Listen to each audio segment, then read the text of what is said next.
بسم اللہ الرحمن الرحیم۔ خانہ کعبہ دنیا کی سب سے پہلی مسجد ہے جو حضرت آدم علیہ السلام نے روئے زمین پر تعمیر کی۔ قرآن مجید میں سورہ آل عمران کی آیت 96 میں ہے، بے شک پہلا گھر جو انسانوں کے لیے عبادت کی غرض سے تعمیر کیا گیا وہ وہی ہے جو مکہ میں ہے۔ حضرت آدم علیہ السلام نے مسجد اقصی کو خانہ کعبہ کی تعمیر کے 40 سال بعد تعمیر فرمایا۔ اس کی مسافت خانہ کعبہ سے 1234 کلومیٹر ہے۔ بعض مورخین کا خیال ہے کہ مسجد اقصی حضرت آدم علیہ السلام کے زمانے سے حضرت نوح علیہ السلام کے زمانے تک مسلسل آباد رہی اور حضرت نوح علیہ السلام کے زمانے میں آنے والے طوفان کی وجہ سے وہ بھی منہدم ہو گئی۔ حضرت عیسیٰ علیہ السلام کی آمد سے 3000 سال پہلے اس شہر کو کنعان کے لوگوں نے جو عرب سے آ کر یہاں آباد ہو گئے تھے انہوں نے آباد کیا۔ اس سرزمین کا نام فلسطین کنعان کے لوگوں سے شروع ہوا اور یہی وہ لوگ ہیں جو صدیوں سے فلسطین میں رہتے آ رہے ہیں۔ بعض مورخین کا یہ بھی ماننا ہے کہ ان میں یبوسیوں نے حضرت ابراہیم علیہ السلام کے آنے سے پہلے مسجد اقصی کی تعمیر نو بھی کی تھی۔ حضرت ابراہیم علیہ السلام نے حضرت اسماعیل علیہ السلام کے ساتھ خانہ کعبہ اور حضرت اسحاق علیہ السلام کے ساتھ مسجد اقصی کی تعمیر نو کی۔ حضرت اسحاق علیہ السلام کی اولاد بعد میں یہودی اور حضرت اسماعیل علیہ السلام کی اولاد آگے جا کر مسلمان کہلائے۔ حضرت اسحاق علیہ السلام نے اپنی زندگی میں مسجد اقصی کا خوب خیال رکھا۔ آپ سے ایک بیٹا پیدا ہوا جو حضرت یعقوب علیہ السلام کے نام سے جانے جاتے ہیں اور پیغمبر بھی تھے۔ حضرت یعقوب علیہ السلام کو 13 بیٹے عطا فرمائے جن میں سے ایک حضرت یوسف علیہ السلام تھے جنہیں اللہ تعالیٰ نے بہت سے فضائل بخشے اور وہ بہت ہی خوبصورت نوجوان تھے۔ اللہ تعالیٰ نے قرآن مجید میں ان کا قصہ کافی تفصیل سے ذکر کیا ہے کیونکہ اس میں ہمارے لیے بہت سی سبق آموز چیزیں ہیں۔ حضرت یوسف علیہ السلام کے ہی زمانے میں حضرت یعقوب علیہ السلام اور ان کے اولاد یعنی کہ بنی اسرائیل مصر آ کر آباد ہوئے۔ حضرت یوسف علیہ السلام کے چند سو سالوں بعد اللہ تعالیٰ نے اپنے پیغمبر حضرت موسیٰ علیہ السلام کو مصر میں بھیجا۔ آپ کو حضرت یعقوب علیہ السلام کی اولاد کو بچانے اور بنی اسرائیل کی ہدایت کے لیے بھیجا گیا تھا۔ بنی اسرائیل حضرت موسیٰ علیہ السلام کے ساتھ مصر سے واپس فلسطین جانے کے لیے نکلے اور یہ سفر حضرت یوشع بن نون علیہ السلام کی قیادت میں مکمل ہوا۔ حضرت داؤد علیہ السلام نے پھر سے مسجد اقصی کی تعمیر کو شروع کرایا جو کھنڈرات میں تھی۔ حضرت داؤد علیہ السلام اپنی وفات سے قبل یہ کام مکمل نہیں کر پائے اور وفات پا گئے۔ ان کے بیٹے حضرت سلیمان علیہ السلام جو کہ خود بھی اللہ تعالیٰ کے پیغمبر تھے انہوں نے مسجد اقصی کی تعمیر کو جاری رکھا اور اس تعمیر کو آپ علیہ السلام ہی نے مکمل فرمایا۔ عراق کے بادشاہ بخت نصر نے 587 قبل مسیح میں یروشلم پر حملہ کیا اور اس تعمیر کی اینٹ سے اینٹ بجا دی۔ وہ یہودیوں کی عورتوں اور بچوں کو گرفتار کر کے اپنے ساتھ بابل لے گیا اور یہودیوں کے مذہبی صحیفے نظر آتش کر کے 1,00,000 یہودیوں کو قیدی بھی بنا لیا۔ پھر کچھ عرصہ بعد بخت نصر کی حکومت کو زوال آ گیا اور ایران کے بادشاہ خورس نے بابل کو فتح کر کے تمام بنی اسرائیل کو یروشلم واپس جانے کی اجازت دے دی۔ حضرت زکریا علیہ السلام کے نام سے منسوب منبر آج بھی مسجد کے احاطے میں موجود ہے جس کی تصویر دی جا رہی ہے۔ حضرت عیسیٰ علیہ السلام اور ان سے متعلق بہت سے اہم مقامات بھی مسجد اقصی کے ساتھ ساتھ ہی موجود ہیں۔ روم کے لوگوں نے یروشلم پر حملہ کر کے مسجد اقصی کو منہدم کر دیا۔ جب حضرت عیسیٰ علیہ السلام کو آسمان پر اٹھایا گیا تو اس کے 70 سال گزر جانے کے بعد مسجد اقصی پر روم کے لوگوں نے حملہ کر کے بہت تباہی اور بربادی پھیلائی۔ مسجد اقصی کی صرف 4 دیواری کھڑی رہ گئی، اس کے علاوہ مکمل مسجد منہدم ہو گئی اور یہ بنی اسرائیل پر بہت سخت وقت تھا۔ مسجد اقصی آخری نبی کے آنے تک اسی طرح رہی۔ سورہ بنی اسرائیل میں ہے، وہ ذات پاک ہے جو ایک رات اپنے بندے کو مسجد الحرام یعنی خانہ کعبہ سے مسجد اقصی یعنی بیت المقدس تک جس کے گرد ہم نے برکتیں رکھی ہیں لے گیا تاکہ ہم اسے اپنی قدرت کی نشانیاں دکھائیں۔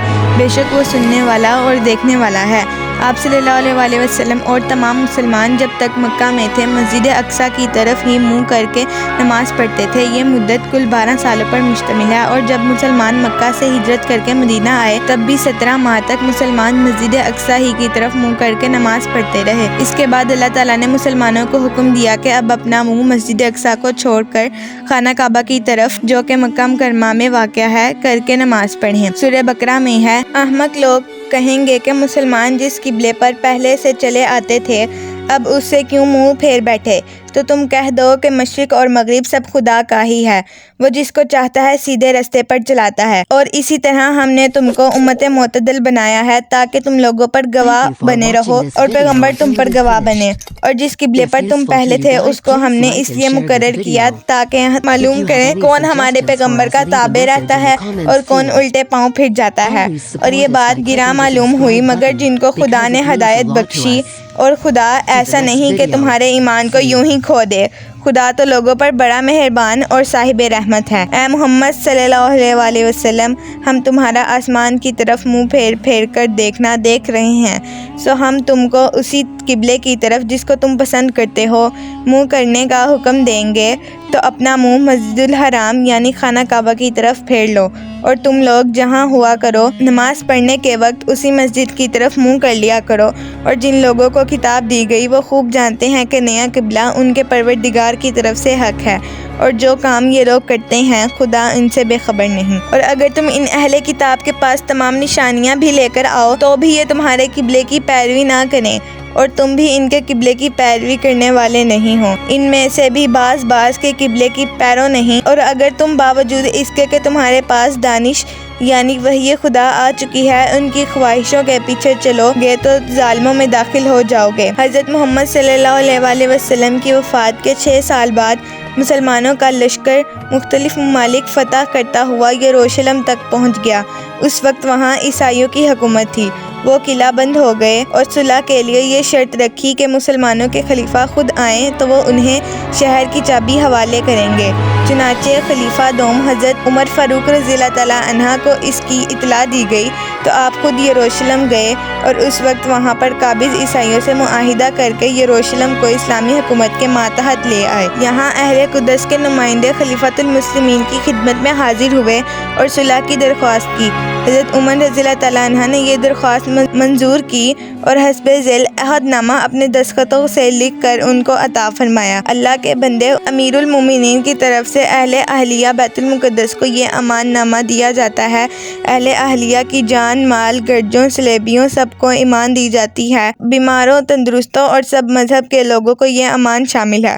وعدہ کیا جاتا ہے نہ ان کی عبادت گاہوں پر قبضہ کیا جائے گا نہ انہیں گرایا جائے گا، ان کے دینی معاملات میں کوئی مداخلت نہ کی جائے گی اور یوں بھی کسی کو کوئی تکلیف نہ دی جائے گی، البتہ ان کے پاس یہودی نہ رہیں گے۔ اہل اہلیہ کا فرض ہے کہ وہ جزیہ ادا کرتے رہیں اور متحاب رومیوں کو اپنے شہر سے خارج کر دیں۔ جو رومی شہر سے نکلے گا اس کی جان و مال سے کوئی تعرض نہ کیا جائے گا حتیٰ کہ وہ اپنے وطن سلامتی کے ساتھ پہنچ جائے۔ اگر اہل اہلیہ میں سے کوئی رومیوں کے ساتھ جانا چاہے تو وہ بھی جا سکتا ہے، لیکن اگر رومی بھی امن پسندانہ طور پر رہنا چاہے تو انہیں بھی انہی شرائط کے ساتھ رہنے کی اجازت ہے۔ اس امان نامے کی اللہ اور اس کا رسول آپ کے خلفاء اور جملہ مومنین ذمہ داری لیتے ہیں۔ بیت المقدس میں داخلہ۔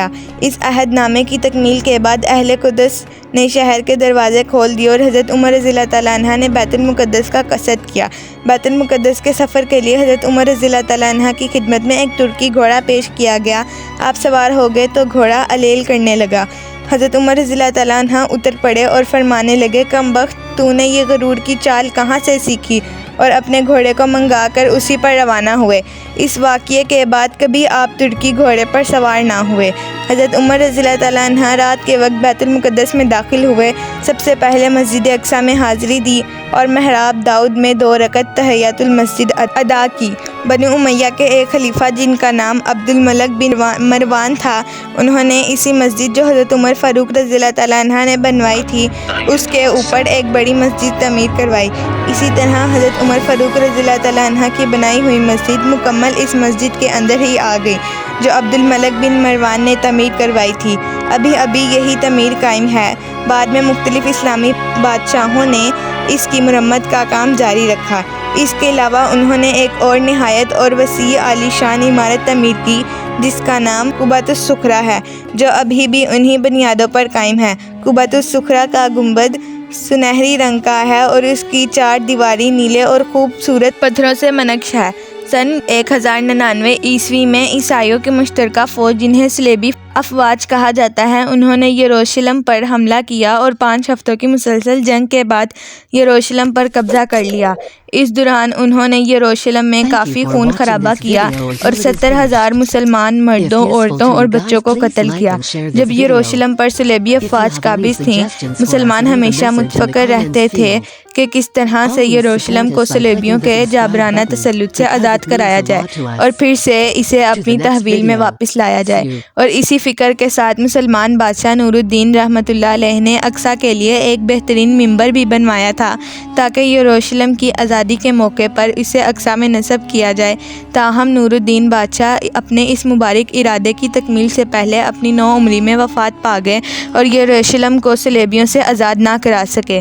اس کے بعد صلاح الدین ایوبی مسلمانوں کے بادشاہ ہوئے، جو بہت ہی بہادر بادشاہ تھے۔ انہوں نے پھر سے مسلمانوں کو جمع کیا اور صلیبی افواج کے خلاف جنگ کی قیادت سنبھالی۔ سن 1187 عیسوی کے سال صلاح الدین نے صلیبی افواج کو شکست دی اور یروشلم کو ایک بار پھر سے آزاد کروا لیا، اور اس کے بعد صلاح الدین نے وہ خوبصورت ممبر بھی مسجد اقصیٰ میں نصب کروا دیا جو نور الدین بادشاہ نے مسجد اقصیٰ کی تعمیر کے لیے بنوایا تھا۔ بدقسمتی سے یہ ممبر ایک یہودی کے ہاتھوں سن 1969 عیسوی میں نظر آتش ہو گیا۔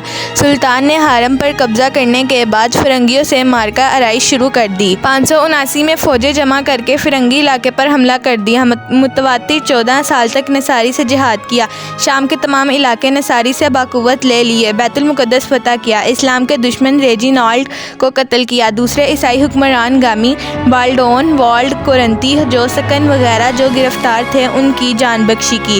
اس مارکہ کے حالات تاریخ ملت کی جلد ششم میں بیان کیے جا چکے ہیں۔ اس زمانے میں موصل پر حملہ کیا، عزیز الدین نے اطاعت قبول کر لی، جنگ مقدس خاتمہ کو پہنچی، 5 برس کی مسلسل لڑائیاں ختم ہوئیں۔ جولائی 1187 عیسوی میں مطیق پر مسلمانوں کی فتح سے قبل دریائے اردن کے مغرب میں مسلمانوں کے پاس 1 انچ زمین نہ تھی۔ ستمبر 1192 عیسوی میں جب رملہ پر صلح ہوئی تو سور سے لے کر یافا کے ساحل تک بجز ایک پتلی سی پٹی کے سارا ملک مسلمانوں کے قبضے میں تھا۔ صلیبیوں نے اپنی فتوحات کے موقع پر مسلمانوں کے ساتھ ظالمانہ سلوک کیے تھے۔ بیت المقدس جب نصرانیوں نے لیا ہے تو صرف مسجد سخرا میں 70,000 مسلمان قتل کیے تھے، مگر جب بیت المقدس کو صلاح الدین نے فتح کیا تو عیسائیوں کو معمولی فدیہ لے کر بعزت و احترام نکلنے کا حکم دیا اور ان کے لیے زیارت کی عام اجازت مراحمت کی۔ غرض یہ کہ سلطان نے اپنی فوج کو آرام کرنے کے لیے ان کے وطن واپس کر دیا، چند ماہ بیت المقدس میں قیام کیا، شہر پناہ کی مرمت کرائی، خندق کھدوائی، شفا خانہ تعمیر کرایا، انتظام شہر امیر عزیز الدین جردیق کے سپرد کر کے شوال 588 ہجری میں حج کے ارادہ سے دمشق چلا گیا۔ سلطان کے اہل و عیال دمشق میں موجود تھے، وہیں اس کے بھائی ملک عادل کرک سے آ گئے تھے۔ سارا خاندان نہایت امن و آرام کے ساتھ رہنے سہنے لگا۔ سلطان کو دمشق اس قدر پسند تھا کہ مصر جانے کا خیال بھی نہ کیا۔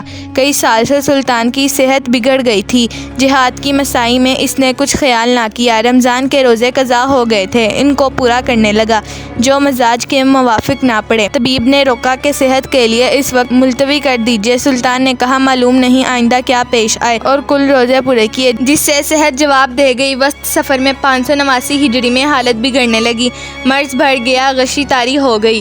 شیخ ابو جعفر نے قرآن مجید کی تلاوت کی۔ 27 تاریخ دوشنبہ کے دن فجر کے وقت مجاہد اعظم نے جاں بحق تسلیم کی۔ عیسوی میں سب کچھ تبدیل ہو گیا جبکہ برطانوی حکومت نے یروشلم کو اسلامی حکومت سے چھین کر اپنے قبضے میں لے لیا اور مکمل فلسطین کو اپنے زیر قبضہ لینا شروع کر دیا۔ برطانوی قبضے کے بعد یہودی لوگ دنیا بھر سے یروشلم میں آ کر رہائش پذیر ہونا شروع ہو گئے، کیونکہ دنیا بھر میں انہیں ظلم و اذیت کا سامنا تھا۔ چند سالوں بعد ہزاروں کی تعداد میں یہودی لوگ فلسطین میں داخل ہوئے اور فلسطین میں انہوں نے اپنے لیے جگہیں خریدنا شروع کی، جبکہ فلسطینی مسلمان جو کہ اس سرزمین سے پرانا تعلق رکھتے تھے اور سینکڑوں سالوں سے اس جگہ بسے ہوئے تھے، اس لیے انہوں نے اپنی سرزمین کو چھوڑنے سے انکار کر دیا۔ چنانچہ اس معاملے میں لڑائیاں شروع ہو گئیں کہ فلسطینی حضرات اپنی زمین کو چھوڑنے پر تیار نہیں تھے، جبکہ یہودی ان کی زمین کو زبردستی ہتھیانا چاہتے تھے۔ چونکہ یہودیوں کی فوج مسلمانوں سے بہت زیادہ طاقتور تھی، اس لیے فلسطین کی زیادہ تر زمین پر ان یہودیوں نے قبضہ کر لیا۔ 1948 میں یہودیوں نے آزاد اسرائیلی ریاست کا اعلان کر دیا۔ 1967 میں مزید لڑائیاں ہوئیں اور اس طرح یہودیوں نے مسجد اقصیٰ پر بھی قبضہ کر لیا اور مکمل یروشلم کو اپنے قبضے میں لے لیا۔ یہودیوں کا مسجد اقصیٰ سے متعلق دعویٰ ہے کہ اس پر ان کا ہی حق ہے۔ یہودیوں کا اس بات پر اصرار ہے کہ تاریخی تناظر میں یروشلم اور مسجد اقصیٰ پر انہی کا حق ہے اور مسلمانوں کا اس پر کوئی حق نہیں، اس لیے وہ چاہتے ہیں کہ یروشلم سے مسجد اقصیٰ کو منہدم کر کے وہاں اپنا عبادت خانہ ہیکل سلیمانی تعمیر کریں۔ ان کا کہنا ہے کہ ہمارے نبی داؤد اور سلیمان علیہ السلام نے یہاں یہودی عبادت خانہ تعمیر کیا تھا، لہٰذا آج بھی ہم ہی اس کے زیادہ حقدار ہیں کہ اس جگہ اپنا عبادت خانہ تعمیر کریں۔ موجودہ موجودہ عہد میں یہ اپنی عبادات دیوار براق کے پاس کھڑے ہو کر کرتے تھے، لیکن ان کی یہ بات تاریخی لحاظ سے بھی غلط ہے۔ فلسطین پر عربوں کا حق ثابت کرنے کے لیے درج ذیل نکات تاریخی حیثیت رکھتے ہیں۔ یہ نکات اس تقریر کا حصہ ہیں جو عالم اسلام کے بہترین حکمران سعودی عرب کے فرمانروا شاہ فیصل مرحوم نے ایک بین الاقوامی سیمینار میں کی تھی۔ یہودی فلسطین کے اصل باشندے نہیں ہیں، یہودی یروشلم کے باہر سے آ کر یروشلم پر قابض ہوئے تھے، جو فلسطین پر طاقت سے مسلط ہونے کے بعد کچھ عرصہ فلسطین میں رہے اور اس کے بعد نکال دیے گئے۔ فلسطین میں حضرت سلیمان علیہ السلام کے زمانے سے لے کر اب تک کبھی خالص یہودی حکومت قائم نہیں ہوئی۔ حضرت سلیمان علیہ السلام نے کوئی یہودی عبادت خانہ یروشلم میں تعمیر نہیں فرمایا تھا، بلکہ آپ اور آپ کے والد حضرت داؤد علیہ السلام نے مل کر اسی مسجد کی تعمیر کی تھی، جو حضرت آدم علیہ السلام کے دور میں وہاں تعمیر ہو چکی تھی، جسے بعد ازاں ابراہیم خلیل اللہ نے بھی واپس اس کی بنیادوں پر استوار کیا تھا۔ تو یہ کوئی نئی تعمیر نہیں تھی، بلکہ پرانی تعمیر کو دوبارہ کھڑا کیا تھا۔ جب فلسطین سے یہودیوں کو نکال دیا گیا تو اس میں صرف اس کے اصل باشندے ہی رہ گئے، جو شروع سے لے کر آج تک وہیں رہ رہے ہیں۔ 1600 سال کی طویل مدت کے دوران فلسطین میں کبھی کوئی یہودی آباد نہیں رہا۔ عربوں کی حکومت تقریباً 7ویں صدی سے فلسطین میں رہی۔ آج وہاں سینکڑوں تاریخی عمارات موجود ہیں جو عرب طرز تعمیر کا نمونہ ہیں۔ اس لیے تاریخی حقائق سے بھی یہ بات واضح ہو جاتی ہے کہ یروشلم یعنی فلسطین پر مسلمانوں ہی کا حق ہے۔ یہودی لوگ اس پر اپنا حق جو جتلاتے ہیں وہ سراسر دھوکہ اور فریب ہے، کیونکہ یروشلم میں حضرت آدم علیہ السلام نے جو مسجد صرف اللہ تعالیٰ کی عبادت کے لیے تعمیر کی تھی، وہ مسجد آج بھی اسی جگہ موجود ہے اور وہاں صرف اللہ تعالیٰ ہی کی عبادت ہوتی ہے۔ یہ الگ بات ہے کہ مختلف زمانوں میں یہ مسجد گرتی رہی اور اس کی تعمیر نو ہوتی رہی۔ ویڈیو اچھی لگے تو ویڈیو کو لائک کریں اور اس طرح کی مزید معلوماتی ویڈیوز دیکھنے کے لیے چینل کو سبسکرائب کریں۔